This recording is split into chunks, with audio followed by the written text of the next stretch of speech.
English മീഡിയത്തിന്റെ കടന്നുകയറ്റത്തോടു കൂടി നാട്ടിലാണെങ്കിലും ഇവിടെയാണെങ്കിലും മതപഠനം ഇന്ന് ശ്രദ്ധിക്കപ്പെടാത്തൊരവസ്ഥയാണ്. പല മദ്രസകളും ഇന്ന് അടച്ചുപൂട്ടൽ ഭീഷണിയില്ല. കാരണം എന്താണെന്നറിയോ? കുട്ടികളില്ല. കുട്ടികളൊക്കെ ഇംഗ്ലീഷ് മീഡിയത്തിലാണ്. ഇംഗ്ലീഷ് മീഡിയം സ്കൂളിൽ പേരിനൊരു റിലീജിയസ് ഇൻസ്ട്രക്ഷൻ എന്ന് പറഞ്ഞിട്ടൊരു പീരീഡ് ഉണ്ടാവും. ആ ഒരു പീരീഡ് കൊണ്ടൊക്കെ ആയി എന്നാണ് വെച്ചിട്ട് ഇനി എന്തിനാ ഇപ്പൊ മദ്രസയിൽ പോണേ? മദ്രസയിൽ പോവുകയാണെങ്കിൽ തന്നെ ഞാൻ സെക്രട്ടറിന്റെ മോനല്ലേ അല്ലെങ്കിൽ പ്രസിഡന്റിന്റെ പേരക്കുട്ടിയല്ലേ, അപ്പൊ പോവാന്നാ മോശമല്ലേ എന്ന് വിചാരിച്ചിട്ട് രാവിലെ വലിയ കെട്ടും പാണ്ടവും വെള്ളക്കുപ്പിയും ചോറ്റും പാത്രവും ഒക്കെ പാടത്തൊരു സാധനത്തെ കുത്തി പുറപ്പെടുവിച്ച് ഇവിടെ കൊണ്ടുവന്നിറക്കും. എന്നിട്ട് ഉസ്താദെ 8:45 മോളെ ബസ് വരിക, അതിലൊന്ന് കയറ്റി കൊടുക്കണേ. ഉസ്താദിന്റെ പണി അതാ. ആകെ തട്ടിപ്പിടിച്ച് ഇവിടെ എത്തിയാൽ 8 മണിക്കാ. 8:45 അവന്റെ കുട്ടിനെ ജീപ്പിലോ അല്ലെങ്കിൽ കാറിലോ കയറ്റി കൊടുക്കാൻ വേണം. ഇതൊരു വഴിപാട് പോലെ.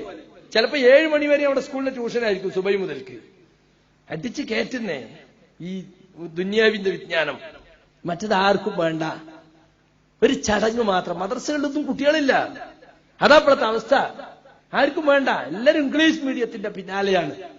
എത്രത്തോളം എന്ന് വെച്ചാൽ നമ്മുടെ സംസ്കാരം പോലും നശിപ്പിക്കുന്ന തരത്തിലുള്ള വിദ്യാഭ്യാസ സ്ഥാപനങ്ങളാണ്.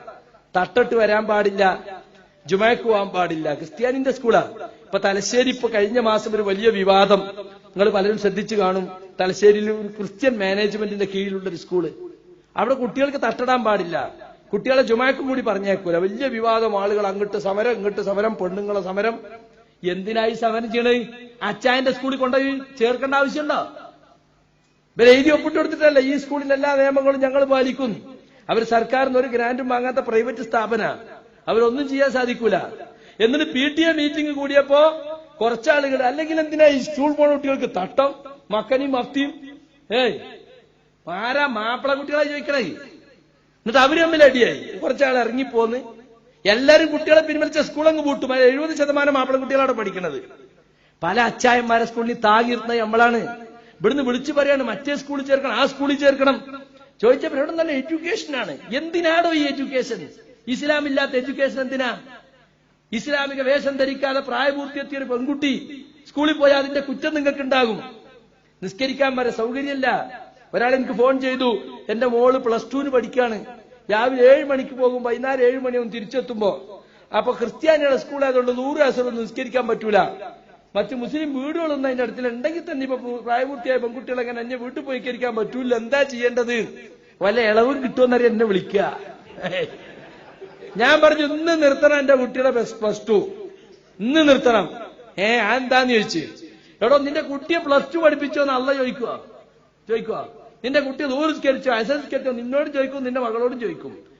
നിർത്തണം സ്കൂളിൽ എന്ന് പറഞ്ഞു. ഞാൻ പറഞ്ഞു നമ്മളെ ആളുകളെ നിലവാരം എവിടെ എത്തിയെന്ന് മനസ്സിലാക്കാൻ വേണ്ടിയാണ്. വെറും ഭൗതിക വിദ്യാഭ്യാസത്തിന്റെ പിന്നാലെ കുറച്ച് പൈസയും കൂടി ഉണ്ടായപ്പോ എല്ലാവരും കുട്ടികളെ ഡോക്ടർ എഞ്ചിനീയർ ആക്കണം എന്നുള്ള ഉദ്ദേശത്തിലാണ്. പൂതിക്കൊന്നും കുഴപ്പമില്ല, പക്ഷെ ഇസ്ലാം ഒഴിവാക്കിയിട്ടുള്ള ഡോക്ടർ എഞ്ചിനീയർ നമുക്ക് വേണ്ട.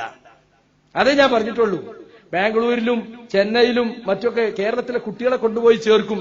25 ലക്ഷം 30 ലക്ഷം ഒക്കെ MBBS ഒക്കെ സീറ്റ് വാങ്ങിയിട്ട്. എന്നിട്ടോ പോക്കും വരുത്തൊക്കെ ഒറ്റയ്ക്ക് തന്നെ പെൺകുട്ടികളെ.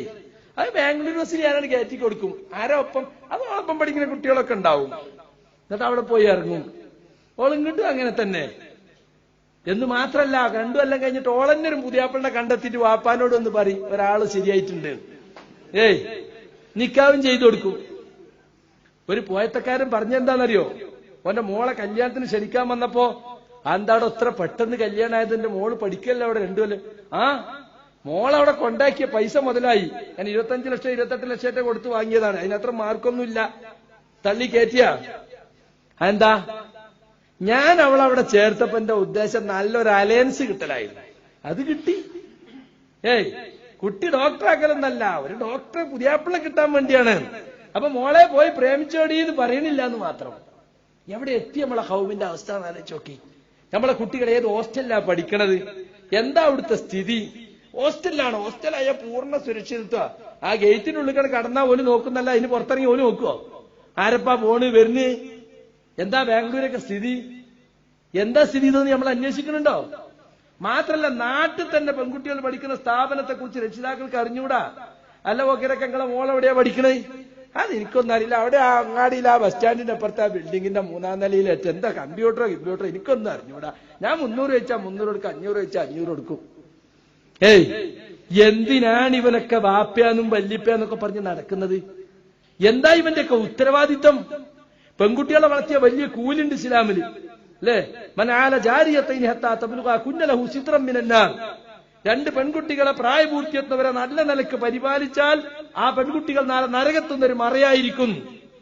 എന്തിനാ ആൺകുട്ടികൾക്കില്ലാത്തൊരു ഓഫർ പെൺകുട്ടികൾക്ക് പറഞ്ഞത്? കുറച്ച് പണിയുണ്ട് പെൺകുട്ടികളെ വളർത്താം, അതുകൊണ്ട് തന്നെ അത് ഉത്തരവാദിത്വം തന്നെയാണ്. അതുകൊണ്ട് സുഹൃത്തുക്കളെ, നമ്മുടെ മതവിജ്ഞാനത്തിനെ നശിപ്പിക്കുന്ന തരത്തിൽ, മതവിജ്ഞാനത്തെ അവഗണിക്കുന്ന തരത്തിൽ ഭൗതിക വിദ്യാഭ്യാസത്തോടുള്ള ആർത്തിയും അലച്ചയും ദുരയും നമുക്ക് വല്ലാതെ കടന്നുകൂടിയിട്ടുണ്ട്.